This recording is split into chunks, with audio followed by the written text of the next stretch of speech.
All right, I would like to welcome Loretta Shupe here for our Best of Utah Spotlight series in pelvic health. And so I'm just going to read a little bio for her and then we'll jump right into the questions.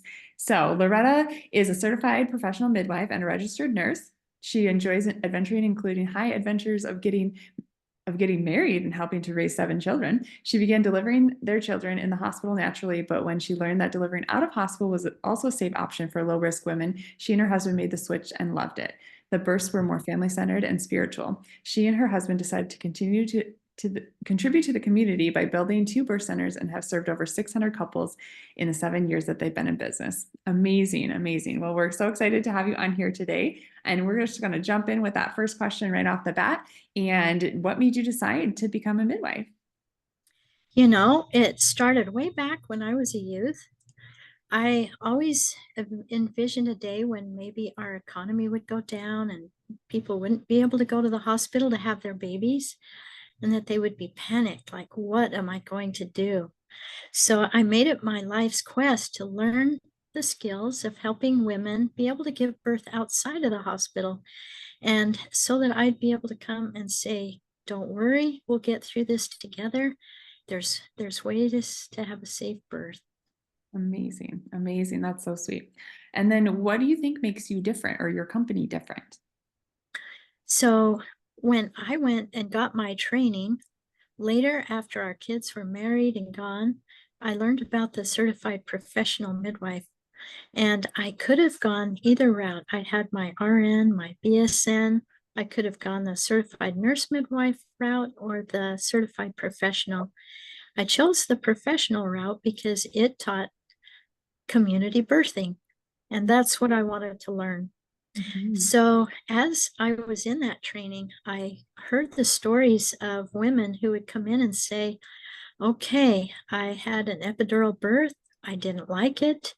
I want to try something different on this pregnancy. And the people I trained with had birth centers, and I could see how valuable they were, especially for the dads, because number one, the dads were worried about safety for their wife and for their baby. And so when I finished my training, I said to my husband, if we really want to bless the community, we'll build a birth center.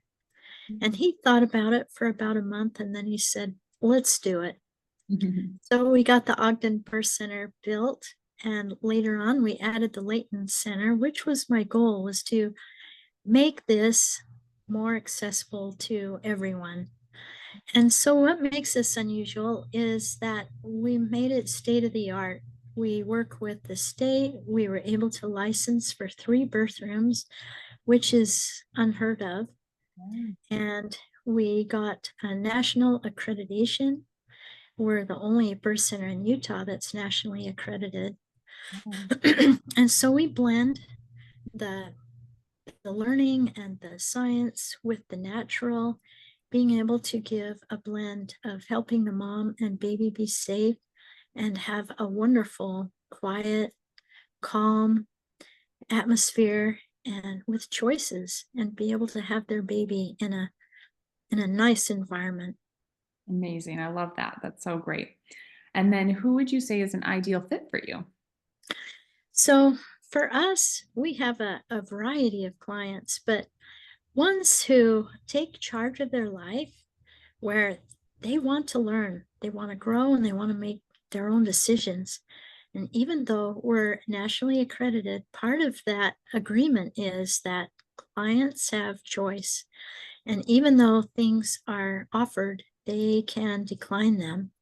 And so people that are independent thinkers, they're health conscious, they are careful that they eat a good, healthy variety. They also like to be fit, and they are active in their life, and they're just free thinkers. Love that. Awesome.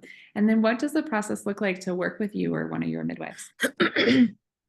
Yeah, so the first process is just to come and see what we have, take a tour, meet the midwife that's on for that day and ask their questions. And we get them in touch with our biller because we do take a lot of insurances. And then they would book their first appointment when they're about 8 weeks along or later. We take people who are um, still trying to find their ideal fit up to 34 weeks. And then the other thing is they try to pay ahead, and that way they don't have to think about the bill after the birth.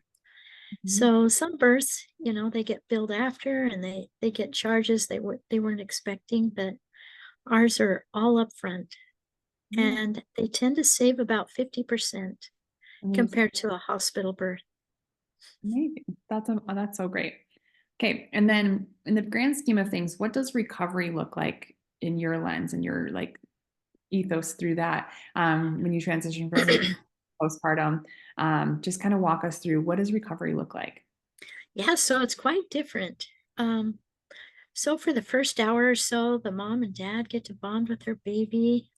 Eventually, she gets to do breastfeeding. She gets to have a nice meal that we've prepared. We do an in-depth newborn exam on the baby. And then as we establish that mom's stable, baby's stable, the couple are able to leave, which usually takes about 3 or 4 hours. And then from there, we come to their home a couple of days later and do the tests that would have been done in the hospital. Some of the tests are ideally done 48 hours after the birth. So that's our goal, is to come and meet with them about them. And we check with the mom and baby again and see how they're doing. And then they come back to us for a 2-week visit and a 6-week visit. And then in the middle, if they need to be seen, we're happy to see them. Awesome. It's interesting. A lot of moms have said, I am surprised my recovery is easier than when I had an epidural birth. Yes. That happens a lot, right? Yeah. Yeah, awesome. Thank you for sharing that. Okay, what is something that most people don't know about you or think that you think that they should know either about you, your services, midwifery, health and wellness, birth, like it can be any of those things. What's one little nugget that you can share with the audience? So with a birth with us, they don't need to be hooked to a monitor and have external monitoring of the baby's heart tones. We're able to just check with the Doppler, and that gives the mother a lot of freedom to be able to get in and out of the water, to be able to walk the halls, and have the birth more the way they like it. Awesome, amazing, thank you. And then is there anything that special that you want to promote to the audience watching this at all? Mostly just come and see. We've got 2 offices that are very accessible, and we would love to show you around. Yeah, I love that. You've always been open and welcoming with that of like, come look, come check it out. So great. Okay, and then final last question here. What is the main thing that you want to be known for? I would like to be known for someone who blessed the community and helped kind of set things in a better pattern. Um, I would like to see community birthing just become a norm, just like hospital birthing is, and let couples choose and not get any unusual flack from family or whoever with which choice they make. Yeah. I also feel strongly to be able to provide education for couples. And so built into our package, we have classes like nutrition, breastfeeding, childbirth, and then pelvic floor. And that's where you come in, Betty. Yeah. And besides that, we have a little unit that's connected to our birth center, which clients can come and get pelvic floor care through your company. Yeah, Dr. Maddie's there. It's great. It's such a great thing. Yeah. Yeah, awesome. Well, thank you. Is there anything else that you wanted to say before I ask you the last question of where to find you? Nope. Hey, great. Then where can we find you? What's your website? Are you on social media? Anything like that? So our website is myfamilybirthcenter.com. We're on Facebook with that same name. and Instagram. You can find us there. We're having a lot of fun. Amazing. I would agree. The space is calm and collected and like peaceful and all the things like that. It's wonderful. So thank you so much for your time today, Loretta. Thank you for sharing your insights into your world, and we'll see you soon. Okay, thank you, Betty.